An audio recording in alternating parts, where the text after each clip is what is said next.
Online shopping অ্যাপের মাধ্যমে পুরনো জিনিস কেনার আগে সাবধান, তা না হলে চোরের বদলে পুলিশের হাতে ধরা পড়তে পারেন আপনি। শিলিগুড়িতেও এমনই এক ঘটনা সামনে এসেছে। জানা গিয়েছে, কিছুদিন আগে মাটিগাড়া থানা অন্তর্গত এলাকায় যাত্রী সেজে এক ব্যক্তি প্রদীপ চন্দ্র রায় নামে এক টোটো চালকের টোটোতে ওঠে। মাটিগাড়া অঞ্চলের কাছে একটি বাড়ির সামনে নামে সেই ব্যক্তি। সেই সময় ফোন করার জন্য টোটো চালকের মোবাইল চায়। টোটো চালক নিজের ফোন ব্যক্তিকে দেয়। এদিকে ফোন নিয়ে সামনের বাড়িতে ঢুকে যায় ব্যক্তি। বেশ কিছুক্ষণ অপেক্ষা করার পর ব্যক্তি বাইরে না আসায় টোটো চালক সেই বাড়ির ভেতরে প্রবেশ করেন। সেখানে গিয়ে তিনি জানতে পারেন এই বাড়ি অন্য কারো এবং প্রতারণার শিকার হয়েছেন তিনি। এরপরেই মাটিগাড়া থানায় লিখিত অভিযোগ দায়ের করে টোটো চালক। তদন্তে নেমে পুলিশ জানতে পারে অভিযুক্ত ব্যক্তি মোবাইল ফোনটি একটি অনলাইন শপিং অ্যাপের সাহায্যে বিক্রি করে দিয়েছে। মোবাইল টাওয়ার লোকেশন এবং সিডিআর এর সাহায্যে মোবাইল ফোনটি উদ্ধার করতে সক্ষম হয় পুলিশ। পরবর্তীতে চুরি যাওয়া মোবাইল ফোনটি টোটো চালককে ফিরিয়ে দেওয়া হয়। বর্তমানে অভিযুক্তের খোঁজ চালাচ্ছে পুলিশ।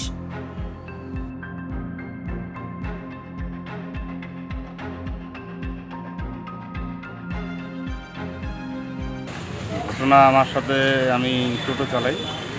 এখান থেকে আমি খাপাইল মোড় থেকে আমি যাচ্ছি হসপিটাল মোড় অবধি। তো পিছন দিকে আমি খালি গাড়ি নিয়ে যাচ্ছিলাম। তো পিছন দিকে এক টোটোওয়ালা স্কুটিওয়ালা আসলো, পিছন থেকে আমাকে ডাক দিল। তো বললো যে দাদা ভাড়া আছে, রিজার্ভ যাবে নাকি? বলে হ্যাঁ যাবো। বলে কোথায় যাবে? বলে সিটি সেন্টার যাবে। তো কোথায় যেতে হবে? বললো যে অঞ্চলের পিছনে যেতে হবে, আমার বাড়ি আছে, বাড়িতে যেতে হবে, আমার বাবারা মারা বোনরা যাবে। তো পিছনে গেলাম। তো এক বিল্ডিং আছে, বিল্ডিংয়ের ওখানে আমাকে বেক করে টোটোটা ঢুকাতে হবে। বেক করে ঢুকালাম, উনিও স্কুলটা ঢুকালো। ঢুকানোর পরে আবার স্কুলটা বার করে দিল বলেছিল। বার করার পরে তারপরে উনি বললো কি যে আমি ভিতরে যাই, তুমি দাঁড়াও, আমি আসবো। উপরে গেলে উপর থেকে 2 মিনিট পরে চলে আসলো। আসার পরে এসে বললো কি আমাকে তোমার মোবাইলটা দাও, আমার মোবাইলে পয়সা নাই, আমার বোন গেছে প্রাইভেটে, তো আমি একটু কল করি। মোবাইলটা দিলাম আমি, দেওয়ার পরে উনি আবার বিল্ডিংয়ের উপরে উঠলো।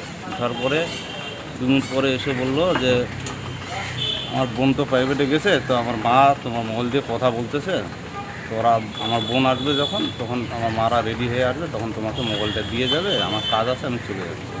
না পরে বুঝতে পারছি, 1-1.5 ঘন্টা পরে দেখি যে প্যাসেঞ্জার নেই, মোবাইলও আসতেছে না। তখন আমি উপরে যেয়ে জিজ্ঞাসা করার পরে তারপরে শুনি যে কল করে দেখি ওনারই কিসের কাছ থেকে কল করছি। তারপরে যে বললো যে সুইচ অফ মোবাইল। তারপর কমপ্লেন করো। তারপরে রাত্রেবেলা আসছিলাম, রাত্রেবেলা 11টার দিকে তার হয়নি। তারপরের দিন সকালবেলা আসে।